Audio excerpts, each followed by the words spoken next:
Warning, this video may contain spoilers for late parts in the game. If you plan on playing this at some point, turn back now. You have been warned. Yo, CR here with another review. This time we're doing Brütal Legend, Umlaut, and everything. Now if you haven't seen my top 10 favorite video games video, let me just preface this with I love pretty much everything about this game, even the most hated portions for some, the RTS segments. I'll get more into that in the basics section. With that said, let's hop into the review. The basics of this game mostly involve you driving around the heavy metal album cover influenced Brütal Land, which, yes, is what the place is called. It's broken up into multiple sections that you visit as you advance through the story. It's also riddled with bound serpents, artifacts of legend, metal forges, tab slabs, buried metal, lightning plug jumps, and landmark viewers, both giving fire tributes from the metal gods that you can then use to buy upgrades in the metal forges located throughout the land. For the most part, you're going to be driving around, while at some points getting out and fighting on the ground during secondary missions, which involves using your guitar Clementine and a double-sided axe named the Separator. The RTS portions are usually used to advance this story and involve you essentially running a concert as you try to obtain fan points from natural geysers sprinkled throughout the land, which is actually a subterranean race whose power was harnessed by the old Titans to power their civilization. These points are then used to buy units who you send out to kill enemies, with the true goal being to destroy your opponent's stage. While in these segments you can fly around as you have wings, which I'll explain how you get those in the story section, as well as wreak havoc on your own through songs as you can play with your guitar that do a multitude of things such as buffing your allies, debuffing your enemies, and summoning a giant zeppelin to crash into your opponents. The gameplay in this game is pretty top-notch. The story starts with an introduction to the main character, Eddie Riggs, voiced by Jack Black, as he self-defines himself as a roadie. Never in the spotlight, always helping the band from the shadows, he begins to lament that he despises the new generation of music and wishes the rock and metal from the old days was still around. During his lamentations, one of the band members gets on top of the set Eddie had made and begins to fall. Eddie saves him and his guitar as he tries to fade back into the shadows. The stage starts to crumble on Eddie, crushing him. As his blood spills onto his belt, a giant metallic beast is spawned. It then kills the band members before sending Eddie to the Brütal Land. Upon waking, he sees robed figures crowding around an axe embedded into the ground, which he runs forwards to get, attacking the robed figures as they take out daggers and attack Eddie first. He retreats back where he just was and picks up his trusty guitar, Clementine, that now has magic metal powers, allowing each chord played to shock enemies, as well as another move he learns, the ground shake, destroying the dome he was trapped in and revealing a hellishly metal landscape before him. He murders a monster nun before he hops on her mobile prayer thing and moves down a skull pile until he reaches the next piece of land, where he fights some more robed figures before one he fights, Hood, falls, revealing another human compared to the others he fought before. They continue onward, the girl saying that she had come for the axe already in Eddie's possession. As they make their way further, Eddie comes upon a tab slab where he learns a song. He also uses the pieces of abandoned metal around him in order to make his car, the Deuce, which they then use to escape to the actual mainland. The girl tells Eddie that her name is Ophelia and that she is part of the Human Rebellion, fighting against the Tainted Coil, a group of dominatrix-laden assholes out to kill the last of the humans, or at least make their lives a living hell. They make their way to Bladehenge, where Eddie meets Lars and his sister, Lita. Lars wants nothing more than to go all in on the rebellion, but he knows that they are very short on members, so Eddie goes and releases the Headbangers. After he comes back with them, Ophelia comes back at the same time, gravely wounded. They go to the Killmaster as his bass playing has special healing powers, but his chords turn out to not be strong enough, sending Eddie into the lair of the Metal Queen's spider, who spins the strongest strings. He destroys her and comes back, Ophelia being killed in the process. The Killmaster and his Thunderhogs join the rebellion, while Ophelia reveals the reason for her getting hurt in the first place. She introduces Eddie to the Razor Girls, who she has snuck out from Lion White's Pleasure Palace, who is a defector of the rebellion and bootlicker to the Tainted Coil. During a small RTS fight to open a pathway to Lion White's, Eddie experiences a pain in his back before wings sprout out and his skin turns dark red. Ophelia mentions that the rogue figures they fought at the beginning had poisoned their blades with demon venom, which had infected Eddie. He instead uses this curse more of as a boon, as he can see higher areas and see the enemy's armies earlier. They also find some roadies who they equip with extra large speakers that they take from the Wailing Wall.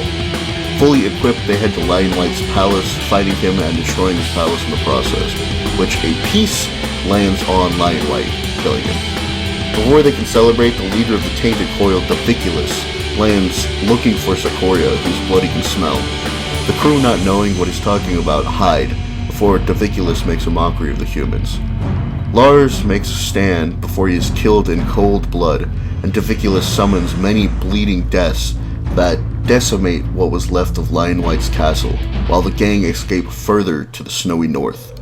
Lita blames Ophelia for the death of her brother and says that she's a spy for the Tainted Coil, revealing that Ophelia's parents drank from a sea of black tears to gain power. This is what turns people into the Tainted Coil. Eddie agrees that something weird is going on, and if Ophelia won't tell him the truth, that it's time for them to part ways, which they do, leaving Ophelia behind as the group hides out for the next 3 months. The story picks back up. A storm is on the horizon as a now tear drinker Ophelia attacks the crew she once helped lead. Eddie fights them off, and the Fire Barons, who had been hiding in the icy mountains, decide to join them. They adventure further, finding a bridge that Ophelia then destroys, forcing the crew to go back to Bladehenge and acquire some metal to make their own bridge. When they cross over, they decide to tame some of the metal beasts they find before being taken by the Zalia, an all-female group of metal beast riders. They attempt to kill Eddie, not believing his story, but just before the fire can kill him, he finds an artifact of legend of his father, Ragnarok, who once led the Zalia in victory against the Black Tear Rebellion of long ago. They team up with the group, and they all start heading closer to the Sea of Black Tears, where they are cut off by Ophelia's army, veering off into the dry ice mine, fighting Ophelia once more, before finally arriving at their destination, the Sea of Black Tears. When everyone enters the area, Ophelia challenges Eddie to one last battle, which she loses, going into a chapel that Daviculus is also in. Daviculus rips out Ophelia's tainted heart, seemingly killing her, while turning the chapel into a giant monster with 3 heads, which Eddie uses as Zeus to rush through both side heads and destroy them. Doing this brings down the main chapel which Daviculus is hiding in, and they have one last fight before Eddie decapitates him, ending the war the humans and Tainted Coil have been fighting for generations. As the chapel begins its descent into the Sea of Black Tears, bringing Eddie with it, he starts to fight his way out before he notices Ophelia further down. He grabs her, but he is also grabbed by the sea, which tries to pull him further under. He is saved as Ophelia awakens and pulls Eddie back up, both embracing in a kiss. The story picks up at Bladehenge in celebration of Lars, as Eddie realizes that he's finally home. I honestly don't have a lot to complain about this game. Pretty much everything in this game is a joy to do. From driving through areas trying to locate extra things that only heighten the experience, to actually really enjoying the RTS portions, this is a solid game. The combat feels especially solid and fluid, switching between your battle axe and guitar with ease, as well as belting out amazing riffs that help you out in the long run. The story, while cheesy, throws some surprises at you and really helps you understand and like the characters, especially through the humor of the game. The environments throughout the Brütal land are really nice to explore, and I was really blown away by many of the sights in this game, as more often than not, the world looks just as badass as the fantastic soundtrack, which features bands such as Tenacious D, Ozzy Osbourne, and Accept. Even the soundtrack made for the game is pretty spectacular. This is one of the only games I've played so far that was a joy to 100% complete twice. The few cons I have for this game are very minimal and don't detract much from the enjoyment I had during my time playing. My first small gripe is how empty the world feels, especially after you do all the side missions, as the people who were at the mission location vanish after the game is over. This is made up a bit by randomly encountering friends and foes. There's still a lot of empty space. Another small gripe is being unable to fly after you beat the game as like a bonus unlock even. It would also been fine with some extra RTS battles, but you can get your fix by booting up multiplayer and flying all you want. My final gripe is the racing sections, but I do have to admit up front, I generally don't like and don't play racing games all that much, and there's really only 3 things wrong with the fleetest races to me. One being the checkpoints you need to go through to actually have the race let you win, because some of the hitboxes or whatever on them don't always register. The second annoyance being how precise you have to be to win the races. If you mess up once, you might as well just start the race over because you're never catching up. The final annoyance being that if Fleetus catches up behind you, the AI just pushes you out of the way, and there's nothing you can do about it. You can't even push him out of the way. It's essentially running into a brick wall. But these are side missions, so for at least the main game, they don't detract much from the overall experience, because when you do win, you can just tell Fleetus to suck it. There is a plethora of things to do after endgame, or even during the game itself. I usually like to challenge myself in finding the most stuff I can before I beat the game, as after you do, you receive a little eye for the deuce that points in the direction where all the collectibles are.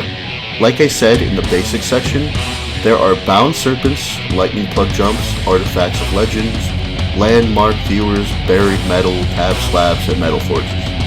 There are also secondary missions or different types, like racing, riding the death rack, summon fear death, Ironhide sneak attack, and an overarching mission, Overslaughter. Even outside of the main game, there is competitive multiplayer that involves doing the RTS sections against a real person. I haven't done this mode that much, but still. All the extra stuff you can do really adds a lot of time to the game, as a recent playthrough of it took about 16 hours, with maybe the last hour using the eye to help locate the last couple things I needed in order to 100% the game.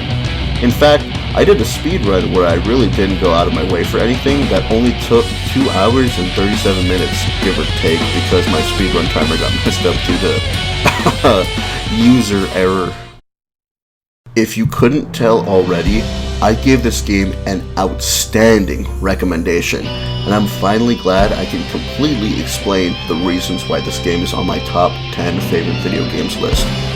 I was very scared that replaying this game would end up with me saying that it's dated, and while a very minority of this game is sort of outdated, the overwhelming majority is an absolute joy, with pretty much all the humor landing like it's supposed to. Alright, as always, hope you enjoyed and see you next video. It's a king of clowns you're crowning, but I like the way I'm sounding. Oh, I never wanna see you frowning, cause I'm just about to. Yes, I'm just about to.